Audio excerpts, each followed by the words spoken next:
Alrighty, guys, welcome back for another episode of Gaming with Mr. M. We're picking up it right where we left off. The only difference, I've already added the Game Shark code for rare candies. I don't know, I have no idea what happened with that because, I haven't touched it since the last time I used it. Anyway, we got that figured out. We're gonna have to do more money too. Anyway, we can get my peoples up to, my pokes up to level 47. They get to go to 50. Although, I want to wait, because I'm not sure if you can get all the way through this without battling anybody. And I don't want to accidentally overlevel someone and not get to use them. So anyway, yeah, just recording immediately after the previous one, so kind of keeping the roll going.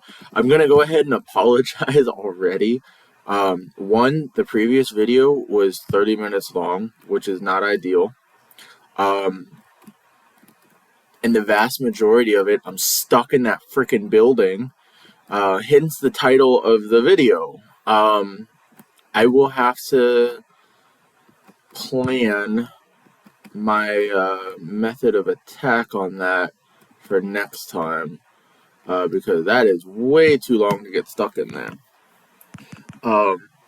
So sorry for anyone, if you are a hardcore gamer or a hardcore Pokemon person, you're probably watching me what is wrong with you? The only defense I have, and it's not the best argument, but it's the best that I got. First time doing it. And also, it's really weird. It's not overly difficult to come up with things to talk about, but it is very strange, this whole premise of talking to myself into a camera. And, I know there's people who watch it, because a number of my students come up and talk to me about it. But there's no one here, right? There's no actual interaction happening. And so it's just me talking for 20 to 30 minutes. It's strange sometimes. And also, I'm a guy, so multitasking tends to not be our strong suit. Walking and talking, it doesn't work. Talking and gaming. So it is what it is. I am interested to hear if anyone thinks I messed up as far as some of the move changes I made.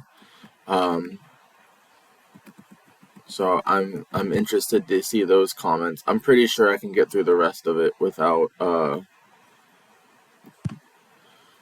having to fight anybody. So I'm gonna go heal my peeps real quick, get those move slots back, because it's been a long time since I played the original games, but I remember Sabrina being a really hard fight.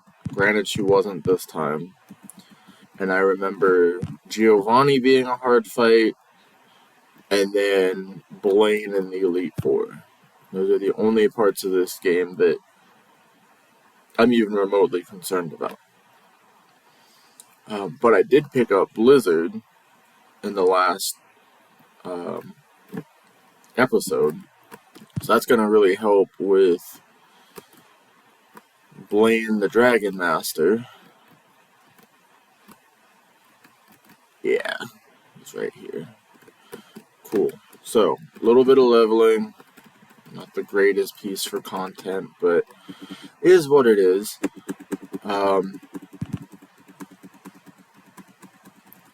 So by the time you guys have seen this, we will have probably already done the lesson. So I'm really excited for what we're doing in on-level U.S. history tomorrow. We're watching an episode of I Love Lucy. If you're a fan of the show, or if you've seen the show, for those of you who aren't in my class, we're watching the episode called Equal Rights. And so it's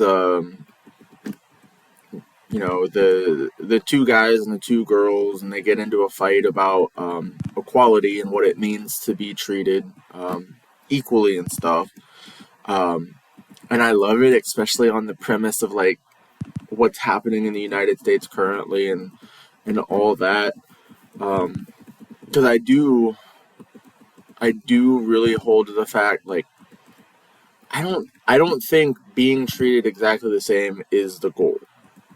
Because there's not a lady that doesn't like the door being held for them. There's not a lady there's not a lady that doesn't like being treated like a lady, right? Like, you go on a date with somebody, there's certain expectations for how you expect to be treated. Guys don't extend that courtesy to each other most of the time. Anyway, so I'm really excited about the activity because my students always get a kick out of it, right? This is my 4th year teaching. I've been doing there's a number of activities I've been doing since the beginning. This is one of them. And the reason I keep doing it is because it works, right? The students always enjoy it. It leads to really, really good conversations.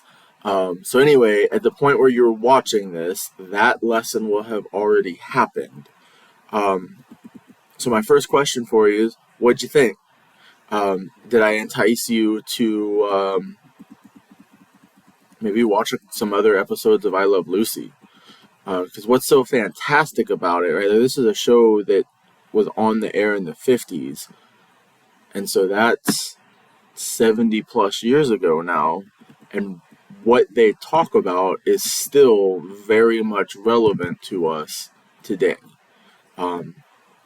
That's good comedy, right? Like, it's one of those, like, it's just, you could take the script of I Love Lucy, recast it, keep it exactly the same, put it back on the air, and people would eat it up. Fantastic. So anyway, let me know what you thought of it. And on that note, so today is January 23rd, which was a Monday. I want to talk about a conversation I had with a student today because it was really cool. Not dropping names because I'm not even sure if I'm But anyway, a student that I have, we were doing our activity today, and I mean, he's a history nerd too, which is always awesome.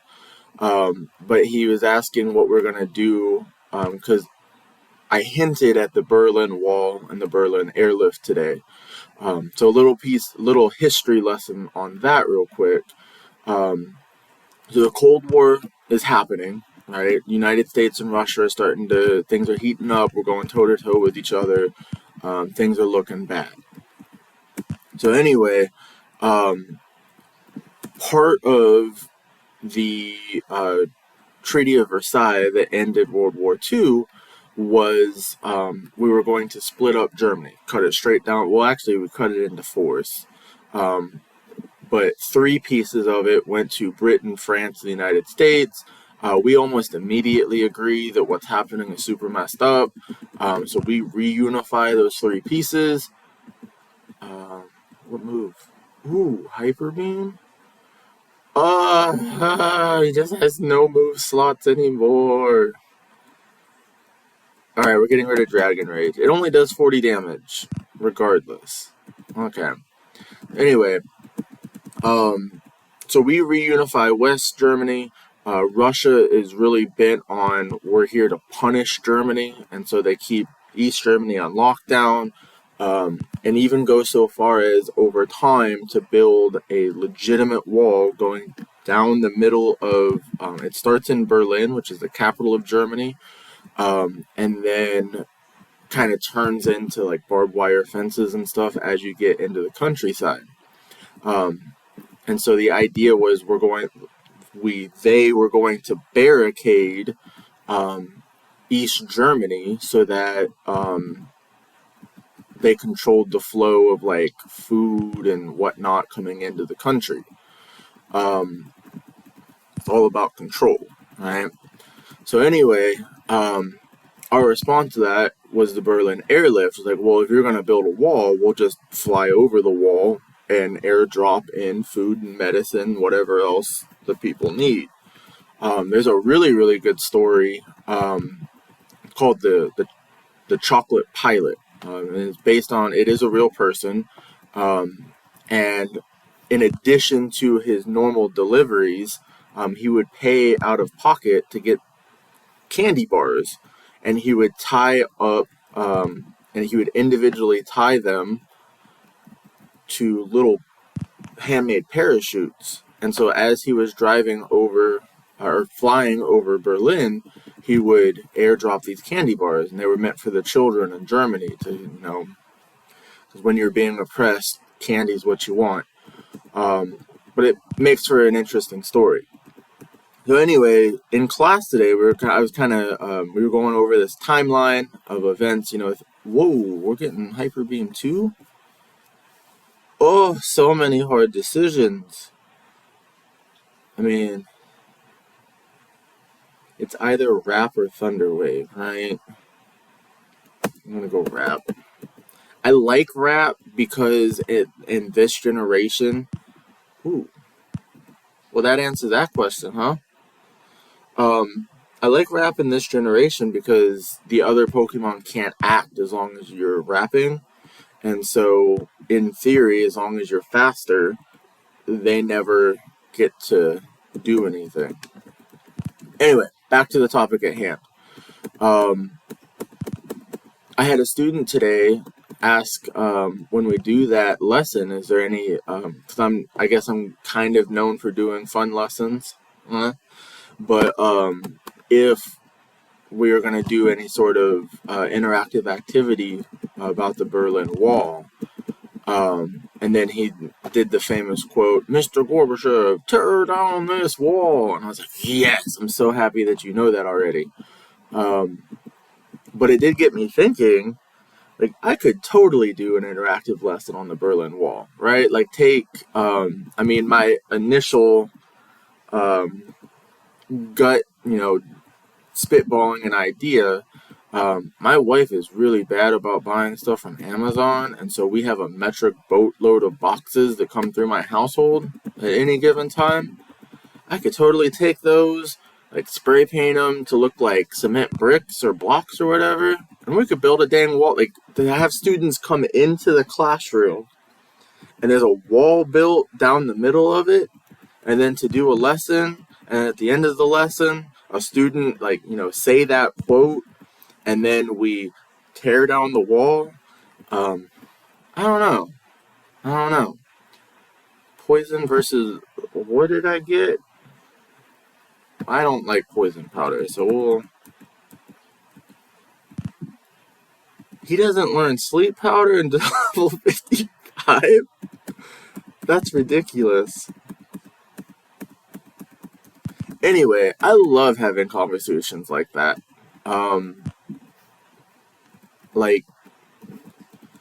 I don't know. It's stuff like that that keeps me in this.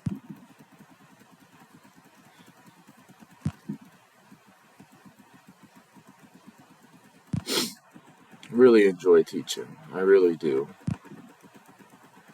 But anyway, if you enjoy class, right, and it doesn't have to be my class, I'm not expecting you to be like, oh yeah, I love it. If you have classes that you enjoy, or you have teachers that you enjoy, tell them. Because like I said, I think I made some sort of comment, and I probably shouldn't have in the last video, but like, we came back from Christmas break, and like, there are a number of students, and it's just like, and not even all of it is like stuff they can control, life is crazy and all that, but it's just like, there's some days that you leave school and you feel defeated, like, I don't know what could be done to help this person, what needs to be done to help this person. And then you hear stories, like, oh, so-and-so dropped out of school. Like, crap, that was one of my students, you know? And so, not to say I feel responsible for it, but it definitely gets you going, like, what could have been done to keep that kid.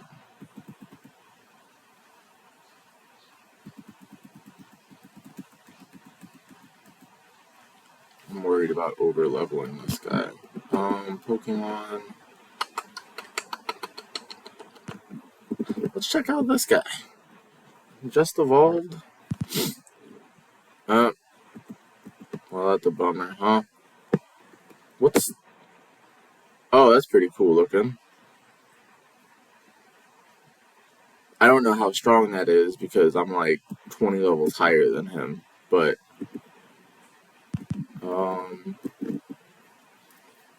yeah, so anyway, just,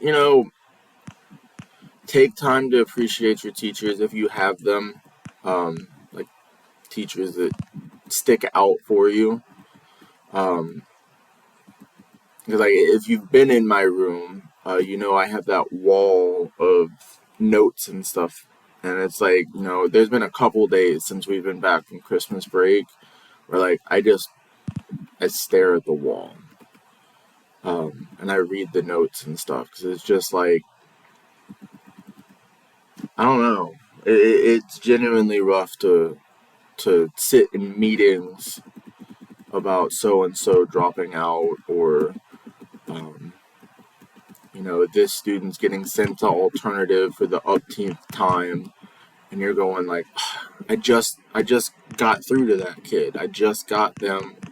Like, we were on the same page and we were working and things were getting back on track, and then they get shipped off to whatever the heck alternative is and whatever the heck happens there, and then they come back and it's just like all that work is undone.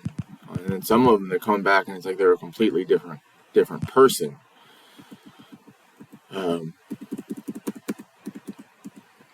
I don't know.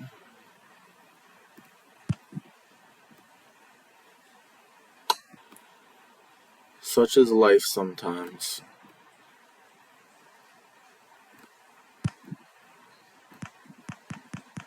It was like, I keep playing with the idea, getting a bracelet made, and WWCG.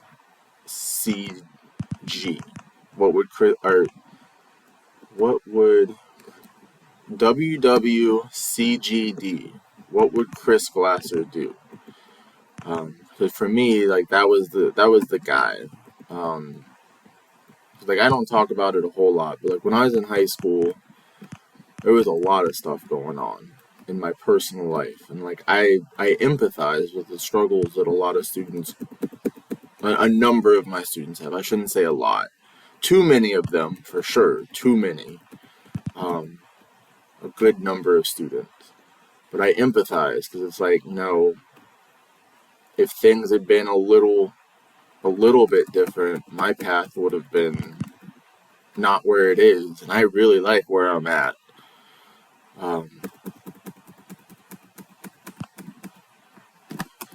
I don't know. I just don't know. That's not a train. I thought it was a train, and I was like, I'm trying to avoid battles.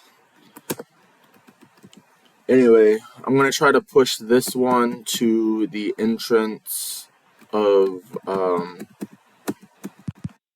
Victory Road, and then we'll probably stop there, because I feel like that's a good stopping point, and I need to get out of the feels here, because that was probably too heavy and you weren't expecting it, so I apologize. Ooh, ditto.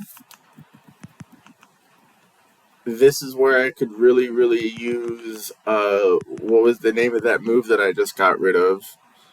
Dragon Rage would be perfect here.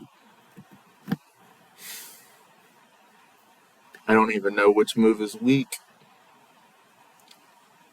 I could maybe...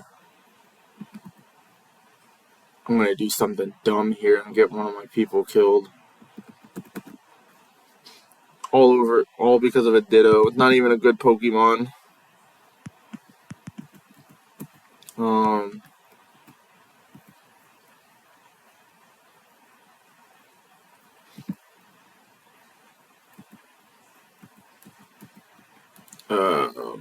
Yay. So dumb. Could have just Master Balled it and been done with it. I only have one more encounter after this anyway. Oh, yeah. Anyway, so yeah, like I said, this will be my last video for the night. I need to unwind for a little bit.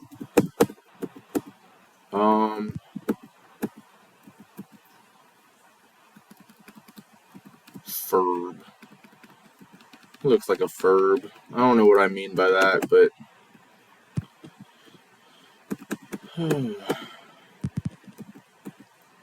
Alright, well, like I said, I think this is a good stopping point.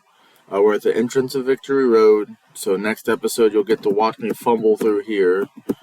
And then maybe we will knock out the first Elite Four member. And then the video after that will be battle, done. Fingers crossed, no one dies. And I think maybe stopping here for a little bit to let you guys leave comments and stuff. On the side here, I have a list of all the Pokemon I've caught. Do I swap somebody out? So again, we got Gyarados, Dugtrio, Dragonite, Golbat,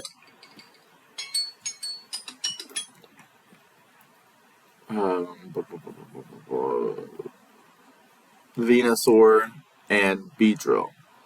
I've got the Nidoran, male, Rattata, Pidgey, Otter, Spearow, Caterpie.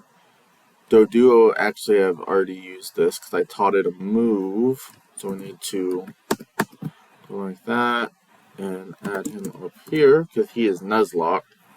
Ghastly, Eevee, Oddish, and Mankey. And I have Oddish on there twice. Anywho, so let me know what you think. I guess I can also add Ditto on there. And we'll have one more encounter, so fingers crossed we get something good. Probably get stuck with something like an Onyx, but whatever. Yeah, so anyway, if you've made it this far, I appreciate you greatly. Feel free to always leave comments and stuff. I do look at them. Well, I mean, at this point, I only have the one from Hatter, but greatly appreciated. And if I know who you are, as far as like a subscriber, I'm going to be naming my pokes after you. I did one already for Hatter, but when I go to do my starter as Charmander, it's going to be named after you, buddy. So anyway, have a good rest of your day, and I will see you next time.